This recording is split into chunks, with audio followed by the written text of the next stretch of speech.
Welcome. It's Edna J. White, and today I wanted just to share with you a couple things. This week we're going to delve into what a manipulator is. I've had two or three clients talk to me about manipulation. They felt that they were had to do certain things, and they were in a situation that they needed to do certain things because it was just something they decided. And when we talked about it and delved into it a little bit more, we found out that it was more or less manipulation. And the tactic that the person was using was actually using the person that felt compelled to do it. They were using their guilt about the breakup of the relationship and using their guilt about not being there for a child and using the guilt of not having that parental companionship. But I wanted to explain to you just exactly how serious manipulation is. It's when one person benefits from another, totally benefits. There's no two-sided relation in I get, you get, I give, you give. It's not that. It's a manipulator deliberately creates an imbalance of power and exploits the victim to serve his or her agenda. Now, I know you're going to say, how do they get like that? Most manipulators don't start off like that. They start off in fight or flight mode. And they start off to protect themselves, whatever the trauma that they experienced in their life prior to you, which had nothing to do with you. They held to that, and they used that eventually down the line to create a source of soothing for them. And they usually have four main characteristics in a relationship, and they're like that most of the time.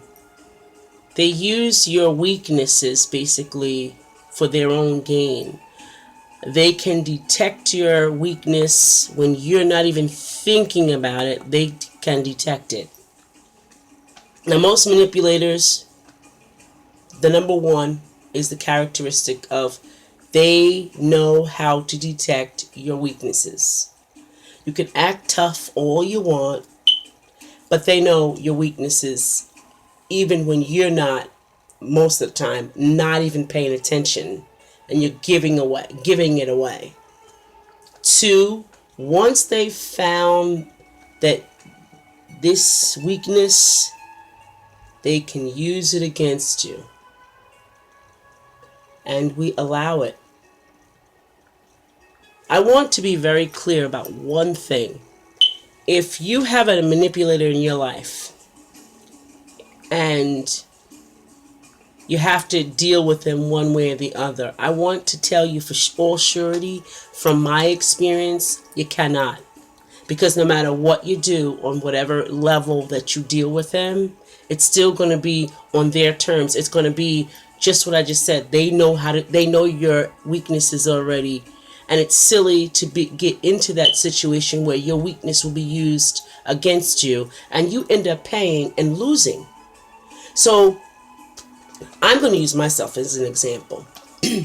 I'm in a new relationship with someone, and my ex calls me up because he does not know how to do, I don't know, let's say, doesn't know how to do his QuickBooks.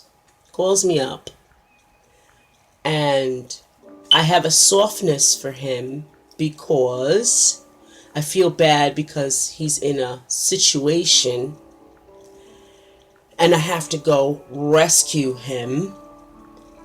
Now, those two things that I quoted to you, put a little quote around, those are my issues that I didn't deal with, that I was hurt in the past.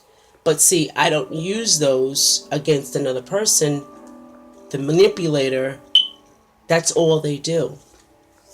So The third thing is that they do through their shrewd mechanisms or machinery, they convince you to give up something of yourself in order to serve their self-centered interests. So now, my ex-husband, knowingly that I'm in a new relationship, will ask me to do something that would disturb the order of what I have going on here for his self-centered interests. Now, instead of him hiring someone to do the work or asking someone outside of me, knowing our past history. You see what a manipulator does? Everyone serves him or her. It doesn't serve or help you, it serves him or her. And now, without cause, without thinking, now I'm jeopardizing my relationship, my new relationship, for something old that I know I can't go back to, but because I'm moving on guilt or I'm moving on empathy that wasn't really there, because I don't remember or put in the back of my mind why we really left each other, why we really broke up. As my friend Denise says, I now remember the turn that made me say, I can't walk with you anymore because we're no longer walking together. I had to change. So a manipulator will put you in a position to lose all that you have and could care less, because their goal is not to make you happy. It's to make them happy at all costs. Children, jobs, relationships, business, religion. Manipulators use it all to destroy what you have. They have no other way to live because they've done it for so long. What makes you think that you're going to change anyone who's a manipulator? The only one that could change them is God. And that would have to be an impactful action from the universe in order for them to change their whole entire way of thinking, the whole way of living. They would have to be changed. Okay, in work, in social and family situations, once a manipulator succeeds in taking advantage of you, just once, he or she will likely repeat the violation until you put a stop to the exploitation. See, we have to put a stop to exploitation. We do. We can't operate from the root of our pain with that person. We have to begin to really dig deep and say, I am, like I use myself as an example, I am in an enriching, loving, productive relationship. Why in the world would I exchange that for something that once was, or what I believe that person to be from the past, to help them do something that they can get someone else to do or do for themselves? It does, to me, it just makes me crazy, because manipulators are psychotic. They have psychological problems going on, psychological issues with their brain. The grooves of their brain is embedded. They're embedded. The way that their nerves in their brain, it's embedded. That will not change until, like I said, something traumatic happens in their life, that God brings in their life to change everything in their lives. As I always tell my friend Nicole, I tell her, some people need their egg cracked in order to change, because no one in this earth can change it, but only God can. And an egg is whole when it's not cracked. When it's cracked, it becomes a whole different element. It becomes something else. Even though it's an egg, it's used differently. Now it's different altogether. So I read this book about maybe 15 years ago. It's called The Manipulator. It's MAN capital dash Bulator. And I was going through issues with my now ex-husband. And it actually, this is how amazing the universe, if you need to know something, this is how amazing the universe is. I was looking for another book at the library, and I went walking by the aisle, and this book, I hit it on accident with my foot, actually fell out, along with, I think, a book by Joyce Myers, something about the mind, Battlefield of the Mind. And that book fell out with this book, Manipulator. So I was like all excited. I was like, what is this about? And I opened it up, and I saw, because whatever was on my mind, the universe drew to me for the solution. And it was all about the situation that I was in. And I was feeling that I could change that person. I was feeling that I could rescue that person. I can make a difference. But the writer said that a manipulator has such a psychological hold that no matter what you or anyone else does, they only see it as a self-satisfying situation for them. And they can't change that. They can't turn that around. How do you manage this? How do you turn this around?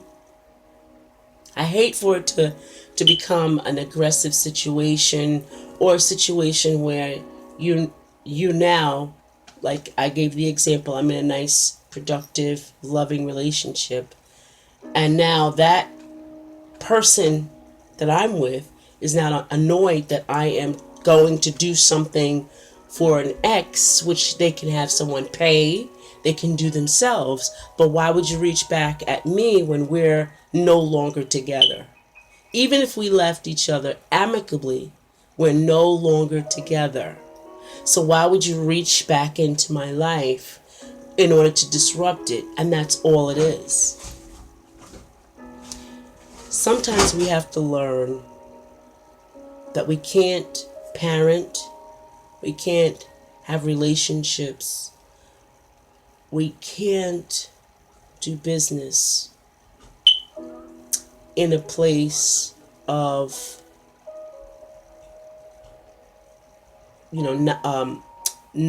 without trust and empathy, in just plain guilt, because I'm guilty about how this happened. Or if I have a child with him, with my example, my ex-husband, I feel guilty because I'm not there now. My child is living with him, or my child doesn't have both of us. So now I'm feeling guilty. So I am parenting in guilt, because I'm giving to the child, but I'm not giving direction. I'm not giving the right thing. I'm not showing him or her that I have to stand on my own 2 feet. And for the ex, I'm not showing that I can make a conscious decision on my own life. That, believe it or not, they see, like I just told you, they detect the weakness. We don't. We don't detect our own weaknesses, which tells me now I have to go back. If I'm doing that within a great relationship that I have with this loving man, and I go and get involved in doing his QuickBooks because he asked me, then I don't know my own weaknesses. And if I get caught up and lose this or lose anything more, and even lose myself, it's my fault. But I have to learn the lesson. But here's the thing. It's simply not enough to learn the lesson. We all are helpers of one another. And we all, in some way or another, help each other. Well, that's what I'm here for. And I'm telling you that a manipulator is so entrenched in their mind, in their reactive body, in their soul. They're so methodically moving that you cannot change them. And this goes back to the premise You cannot change anyone but yourself. You cannot influence anyone but yourself. How much have you changed versus the person who's a manipulator? Are they still in the same, situation? Are they still carrying on the same way they used to? How are you supposed to deal with that?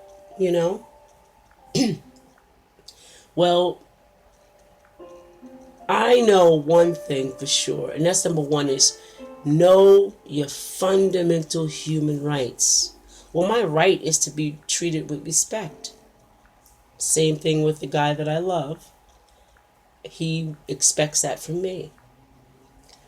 To express your feelings and your opinions and wants, to set your own priorities, to set guidelines or boundaries that would not hurt anyone else. To say no when I'm feeling guilty, without feeling guilty. And that's my favorite one. I use that all the time. I don't even explain. When I say to say no without feeling guilty, I say no and I put a period on it. I don't explain. I don't give reason. I don't express anything else. It's just no. No is a statement. I can't do it. No. To get what I pay for. That's my human right. Whatever I pay for, I get. To make opinions different than others. That's what I do. I have my own opinions, you have yours. Sometimes they match, sometimes they don't. To take care and protect yourself from being threatened physically and mentally and emotionally. A manipulator will forego all of those rights and to create your own happy and healthy life. A manipulator cares nothing about your boundaries, cares nothing about you being able to express your feelings and your opinions, cares nothing about your priorities. He's only got he or him or her only has their thoughts in mind. So I'll give my example, back to my example. So when I go outside of my relationship and get involved in someone who could potentially ruin what's great over here, learn and listen. Don't do it. Don't jeopardize. Set boundaries and be firm. Because if you can fall for that, you'll fall for everything and you'll lose everything. It's not enough just to fall. You can get up, but you'll fall and you fall. When you're tripping and you're slipping, I tell you exactly what it is. Manipulation. A manipulator is like a floor full of oil, a hardwood floor, or no, a tiled floor. That's better. A tiled floor, like in your bathroom. Let's say go in your bathroom, you'll put baby oil all down on the floor. That's what a manipulator is. Now, it makes it look shiny and nice, right? But underneath that, when you do start to use it or start to step on it, it actually becomes a death trap. You fall and you try to get up and you can't. That's what dealing with a manipulator is like. How do you detect this person? Because if that person makes you keep a secret from other people that you love, that's a manipulator, period.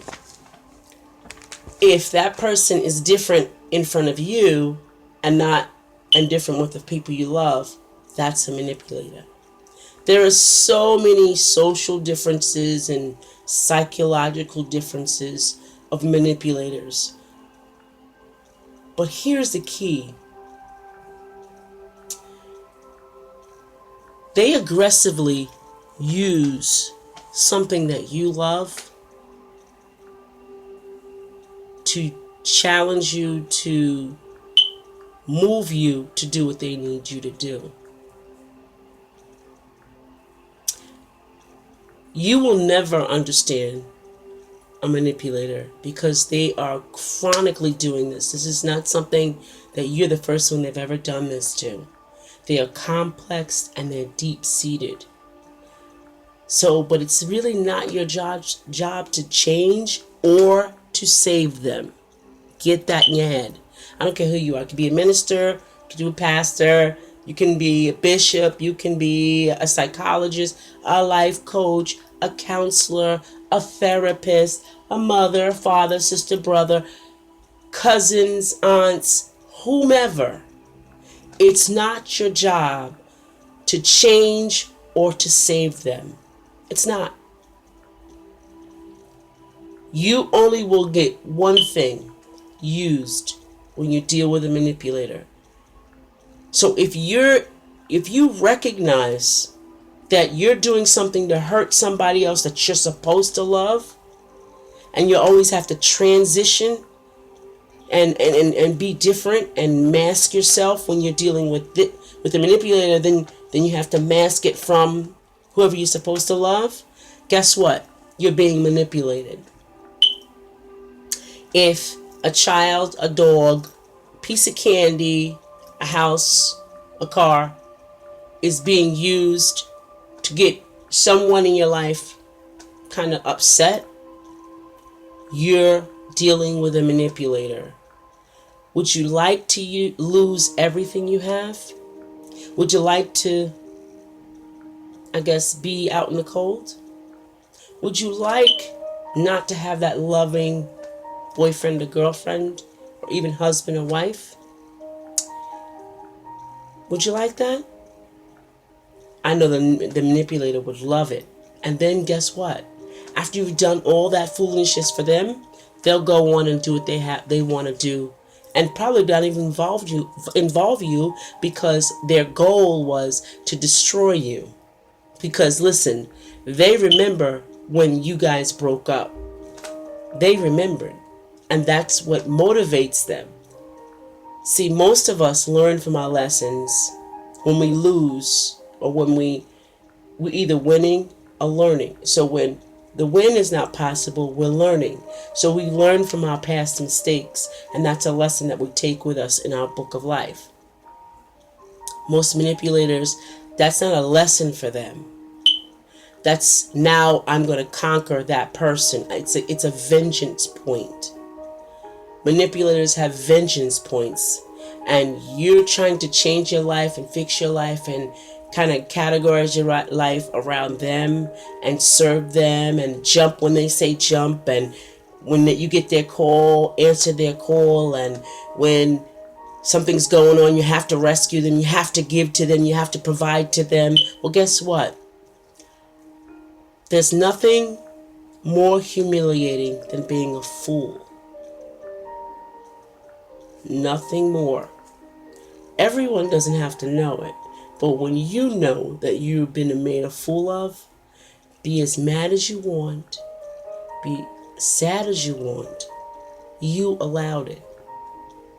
Do you want to come into that? Do you want to get into that situation? So I say all of that to say this, is that our main topic today was how to recognize and handle manipulative relationships. A manipulator will never change unless changed by the divine. You cannot change or save them. It's enough to save yourself. Creating yourself love and understanding, and put in everything the intuition that God had deeply put inside of you to know what is going on, to know the truth in all things. See, intuition doesn't give you divine, I don't know, whatever people say. Intuition just brings you truth. Whatever you look at, whatever you hear is truth. Whatever you see is truth. Whatever you read is truth. It brings, is that true? Is that true? Is that true? Is that true? It brings truth. Things that you already know spiritually, that God has granted you with, it rings it true. The bell rings. That's true. That's not true. And in your later levels of life, you will understand that the Spirit also can put up shields for the truth. when the truth is not being told or not being delivered, it shields you from it. It shields you from a lie. I want you to grow immensely. I want you to be beautiful. I want your life to flourish. I just want you to know that manipulative relationships end in nothing but ruin. When you see that you are running to and fro and acting different around that person, and to hide that person from people that you love, groups, one person, 12 people, 10 people, you have to act different when you're around them, or hide the fact that you are involved with them. Just know that that's manipulation. And the best thing that you can do is flee the scene. Don't be involved. This is Edna J. White. Thank you for listening to me on today's topic, how to recognize and handle a manipulative relationship. I got tongue-tied. Bye.